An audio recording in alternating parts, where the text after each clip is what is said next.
आज पूरी दुनिया की नजर मुसलमानों पर है। क्यों पता है? ये कौम सच होती है। पूरी दुनिया, social media, print media, electronic media, गोदी मीडिया, चाटुकार, पत्रकार जितने भी है मुसलमानों के खिलाफ 24 घंटा क्या ना क्या जहर उगला, लेकिन कोई गम नहीं। हम गौस वाले हैं, हम ख्वाजा वाले हैं। वही ख्वाजा जो भारत के राजा है, कहे सुभान अल्लाह। मत डरो, मत घबरो इन चंद नेताओं के भाषण से। अरे तेरा राजा तो भारत का ख्वाजा है, और जब तक भारत में ख्वाजा रहेंगे, भारत में मुसलमान रहेगा।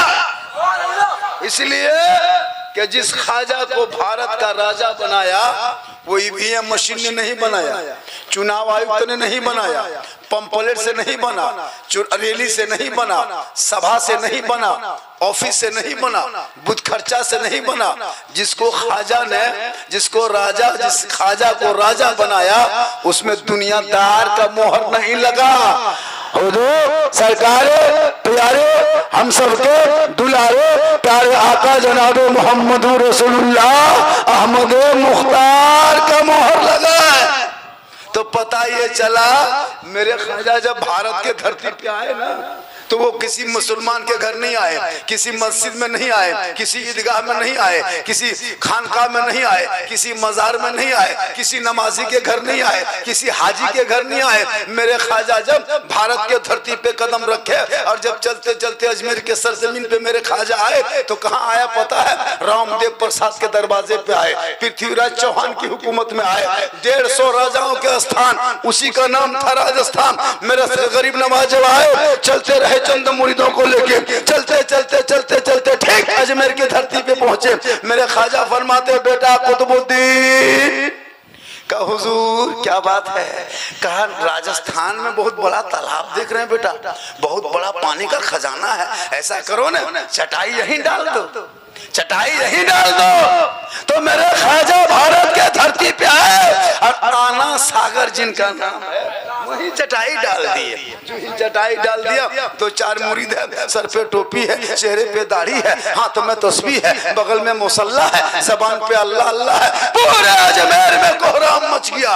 ये टोपी वाला कहाँ से, ये दाढ़ी वाला कहाँ से, ये मुसल्ला वाला कहाँ से, ये कुरान वाला कहाँ से, ये तस्बीह वाले कहाँ से, ये सजदा वाले कहाँ से? सब लोग दौड़े दौड़े करीब आ गया। कहा सुनिए, आप लोग आना सागर के बगल में जो चटाई डाल दिए हैं, पड़ाव डाल दिए हैं, खेमा लगा दिए हैं, झुग्गी झोपड़ी बना लिए हैं, आप लोग का इरादा क्या है? आप लोग करेंगे क्या? कहा कि हम लोग भेजे गए हैं, हम लोग यहाँ आए हैं, यहीं से दीन का काम करेंगे, यहीं से तबलीग करेंगे, यहीं से इस्लाम फैलाएंगे। कहा तुम लोग मुसलमान हो? कहा हम लोग मुसलमान हैं। कहा तुम लोग मांसाहारी हो? कहा हम मांसाहारी हैं। तुम लोग खुदा को मानते हो? कहा हम लोग खुदा को मानते हैं। कहा तुम खुदा ही को पूछते हो? कहा हम उसी को पूछते हैं। कहा सुनो, अब यहाँ से नहीं आप लोग आगे बढ़ेंगे। ये आना सागर जो है ना, ये हम लोग को पवित्र स्थल है, ये पवित्र शुद्ध जल है। इस जल में हम लोग स्नान करते हैं, इसी से पाप से मुक्ति मिलती है, तब जाके शुद्ध होते हैं, मंदिर में प्रवेश करते हैं, पूजा अर्चना करते हैं, देवी देवताओं को प्रसन्न खुश करते हैं। आप अगर पानी छुओगे मुसलमान होके तो मेरा पानी छूत हो जाएगा, धर्म भ्रष्ट हो जाएगा, देवी देवता को प्रकट करेंगे, नाराज हो जाएंगे। खबरदार बाबा, पड़ाव यहाँ से उठा लीजिए, झुग्गी झोपड़ी उठा लीजिए, चटाई उठा लीजिए, कहीं और निकल जाइए। मेरे ख्वाजा फरमाते, ये अल्लाह की दुनिया है, अल्लाह की जमीन है, उसी जमीन पे हमने पड़ाव को डाला है। कहा नहीं, ये पृथ्वीराज चौहान बादशाह की हुकूमत। मेरे ख्वाजा मुस्कुराए, कहा हम लोग क्या करेंगे, हम लोग परदेसी हैं, हम लोग को क्यों भगाते हो? अरे पानी देख के यहाँ चटाई डाल दिए थे। कहाँ पानी देखा था? जगह का नाम आना सागर, अजमेर की धरती डाल दी। और कहाँ पे आना सागर कहाँ था? जो मंदिर के ठीक सामने था, उस मंदिर में 1 कुंटल 20 किलो सरसों का तेल जलता था। 750 से ज्यादा देवी देवताओं की मूर्तियां रखा था। महंत रामदेव प्रसाद उस मंदिर के पुजारी थे, जिसमें 1650 से ज्यादा उसमें शिष्य और गुलाम था।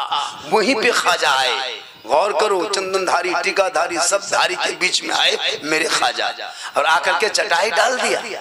आए सिपाही दौड़े दौड़े, कहा बाबा चटाई उठा के निकल जाइए। कहा क्यों? कहा ये आना सागर है, इसमें हम लोग राजा लोग नहाते हैं, रानियां नहाती हैं, दूर दराज से लोग आते हैं, स्नान करते हैं, शुद्ध होते हैं, ये हम लोग को पवित्र जल है बाबा, ये भ्रष्ट हो जाएगा, छूत हो जाएगा, छूना नहीं, टच मत करना। कहा किसने कहा है? कहा राजा का आदेश है। कहा कहाँ आदेश है? तब एक सिपाही आगे बढ़ा और मेरे ख्वाजा के हाथ में एक चिट्ठी दे दिया, एक पत्र दे दिया, एक खत दे दिया। मेरे ख्वाजा पढ़े, मुस्कुराने लगे। उनके शिष्य ने कहा, उनके गुलाम ने कहा बाबा क्या लिखा है? कहा बेटा इसमें राजा ने कहा है कि पानी कल से छूना नहीं, टच मत करना, हाथ मत लगाना, पांव मत लगाना। तब उनके शिष्य ने कहा बाबा तब क्या होगा? कहा जो मर्जी ये मौला होगा वही होगा। कहे सुभान अल्लाह, जो मर्जी है मौला होगा वही होगा। सुबह उठे, मेरे ख्वाजा फरमाते बेटा कुतुबुद्दीन पानी है? कहा बाबा रात ही में पानी खत्म हो गया। कुतुबुद्दीन कौन है? गरीब नवाज के गुलाम, उनके मुरीद है, खास मुरीद, जिनको इराक से लेके आए थे लुलू समरकंद मस्जिद से, उनको मुरीद बना के लाए थे भारत की धरती पे। कहा बेटा तो मस्कीजा सूखा है? कहा हाँ बाबा। कहा लाओ देखते हैं। तो ख्वाजा के दरबार में मस्कीजा ला के दे दिया कटोरा। मेरे ख्वाजा हाथ से चारों तरफ घुमा घुमा के देखे। कहा बेटा ये कटोरा लेके आना, सागर जाके पानी लेके आ जा। कहा बाबा कैसे जाएंगे? पृथ्वीराज के सिपाही ने चिट्ठी लिख के दे दिया है, पानी छूना मना किया है। कहा कि पानी छुएंगे तो कैद कर ले जाओगे, जेल में डाल दोगे। तो मेरे ख्वाजा मुस्कुराए, कहा जा पानी छूना नहीं, टच मत करना, हाथ मत लगाना, पांव मत लगाना, पानी को मत हाथ लगाना, खाली सिर पर किनारे जाना और जाकर के खड़े हो जाना और आना सागर को देख के कहना हे आना सागर तू मुझे मार रहा है, हे आना सागर तू हिलोरे ले रहा है, हे आना सागर तू मस्त में पड़ा है, हे आना सागर सुन ले भारत के जो राजा है, अजमेर का जो राजा है पृथ्वीराज चौहान, उसने छूना मना किया है और मेरे ख्वाजा ने तुम्हें बुलाया है। इतना कहना था, तमाम पानी उठा और ख्वाजा के कटोरे में आ गया। कहे सुभान अल्लाह।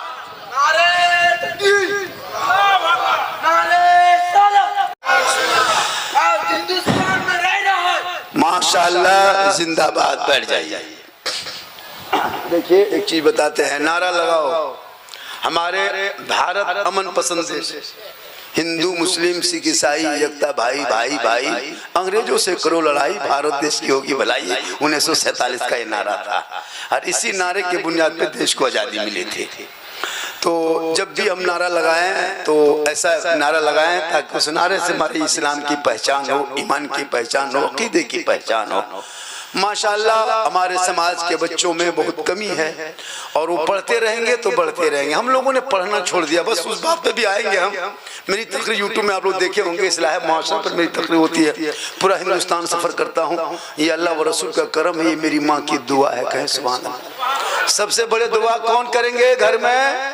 माँ। मौलाना झारखंडी, झारखंड से आया, मुझको झारखंडी बाबा लोग कहते हैं, लेकिन झारखंडी बाबा के कदम के नीचे जन्नत नहीं मिलेगी, इमाम के कदम के नीचे जन्नत नहीं, मुफ्ती कदम के नीचे जन्नत नहीं, पीर साहब के कदम के नीचे जन्नत रसूल ने नहीं कहा। माँ ने कहा, आका फरमाते माँ तेरी है वो बूढ़ी है, माँ तेरी है वो बीमार है, माँ तेरी है वो कमजोर है, माँ तेरी है वो घर में है, माँ तेरी है वो ज़ईफ़ा है, माँ तेरी है वो गूंगी है। तू मौलाना बन, मुफ्ती बन, हाजी बन, नमाजी बन, गाजी बन, राष्ट्रपति बन जा, पीर बन जा, लेकिन तेरे लिए तेरे माँ के कदमों के नीचे जन्नत है, बाप उसी जन्नत का दरवाजा। कुछ भी बनो, एक पीर भी रहेगा ना। अगर माँ बाप अगर उस पीर साहब से नाराज है तो वो पीर भी बख्शे नहीं जाएंगे। मुफ्ती साहब अगर है और अगर माँ बाप नाराज है तो माँ बाप की रजा में रब की रजा। तो मैं क्या कह रहा था, पानी सूख गया, कहाँ आया? कटोरे में। 32,000 उस दिन पाप से मुक्ति होने, शुद्ध होने आया था, स्नान करके पूजा करने, अब पानी ही सूख गया। पानी खत्म तो नहाएगा कैसे? माथा पकड़ के सब रोने लगा, गजब हो गया, अनर्थ हो गया, भ्रष्ट हो गया, पानी नहीं, नहाएंगे कहाँ, शुद्ध होंगे कैसे, अंदर घुसेंगे कैसे, घंटी बजाएंगे कैसे। हाहाकार मचा, पूरे अजमेर में खबर आग की तरह फैल गई। दौड़े दौड़े दौड़े दौड़े दौड़े दौड़े सिपाही पहुंचा, राजा के दरबार में कहा क्या हुआ? कहा अनर्थ हो गया, गजब हो गया, भ्रष्ट हो गया, खतनाश हो गया। कहा क्या हुआ? कहा जिस बाबा पे आपने पानी बंद किया था चिट्ठी देके ना, वो बाबा तो नहीं आए। अन्ना सागर के करीब बाबा ने वो शिष्य भेजा, एक गुलाम को भेजा, वो कुछ नहीं कहा, सिर्फ पानी का कटोरा लेके खड़ा रहा, क्या क्या फुसफुसाया, क्या क्या मुंह हिलाया, और पूरा पानी कटोरा में जाके समा गया, पानी सूख गया। आपने बाबा पर पानी बंद किया था, बाबा ने सब पर बंद कर दिया। क्या हुआ? का पानी सूख गया।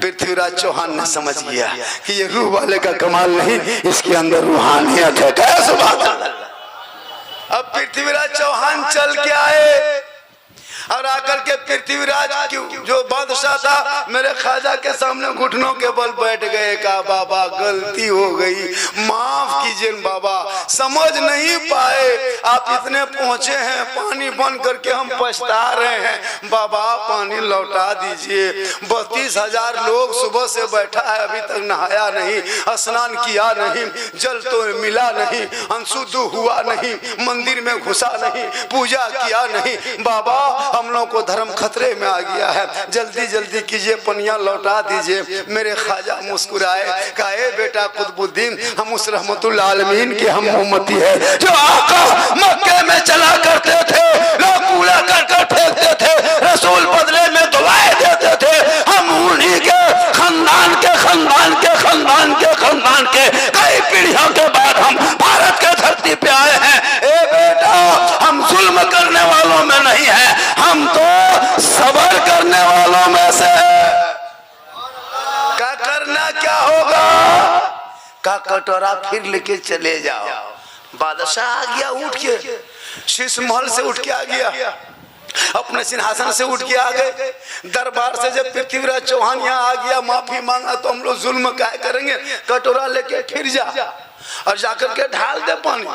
उनके शिष्य फिर दोबारा कटोरा लेके गए, अन्ना सागर में ढाला, रब का हुक्म हुआ, अंदर से मसान खुला, ऊपर से लबालब भरा। 32,000 पापी देख के पानी है, सबका माथा खुला और जाके धाए से फट से जोर से हड़बड़ा के पानी में कूद गया। अब कूद के उठा शुद्ध होकर सोचा कि जल्दी जाके पूजा करेंगे। अब जो ही ऊपर उठा सबके दिल की दुनिया बदल गई। कहे सुभान अल्लाह। अब उधर जाने के बजाय ख्वाजा के तरफ मोड़ दिया और कहा बाबा जब अजमेर के चटाई पे बैठने वाले जब ख्वाजा का ये पावर है तो मदीने के मुस्तफा का आलम क्या होगा। पढ़ाइए कलमा, मनाइए मुसलमान, ला इलाहा इल्लल्लाह मुहम्मदुर रसूल। जिस ख्वाजा ने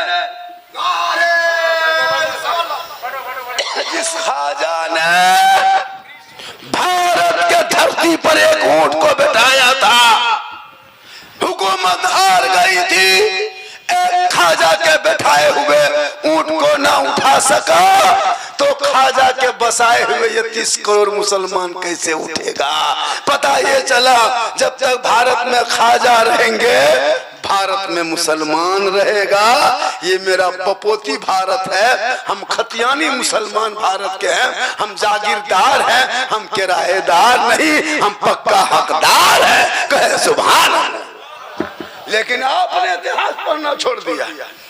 कुरान पढ़ते तो ईमान बच जाता है, शरीयत पढ़ लेते तो अकीदा बचा लेते, संविधान पढ़ते तो देश बचा लेता।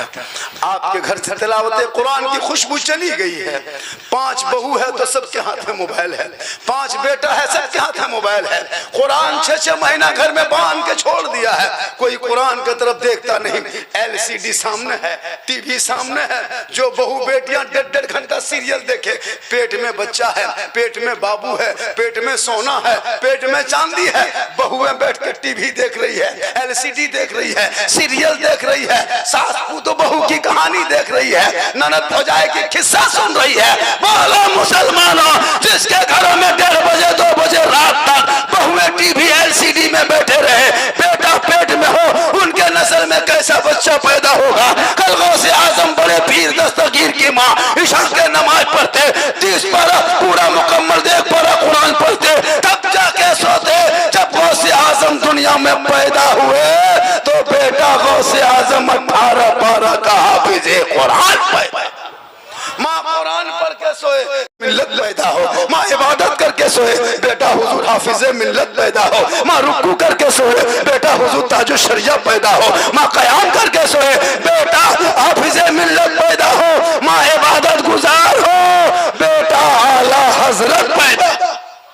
आज की बहू बेटियां मोबाइल देख के सोती है, टीवी देख के सोती है, तो बच्चा गुलाम में गौस नहीं पैदा होता, गुलाम में पबजी पैदा होता है, गुलाम में हुसैन नहीं पैदा होता, गुलाम में बोतल पैदा होता है, गुलाम में खाजा नहीं पैदा होता, गुलाम में डीजे बाजा पैदा होता है, गुलाम में रसूल नहीं मिलेंगे, गुलाम में बेनमाजी मिलेगा। काश आज की बहू बेटियां खलीजे फातिमा बन जाती तो उनके नस्लों में आज भी बेटा गुलाम हुसैन पैदा होता, कनीज़े फातिमा पैदा होता।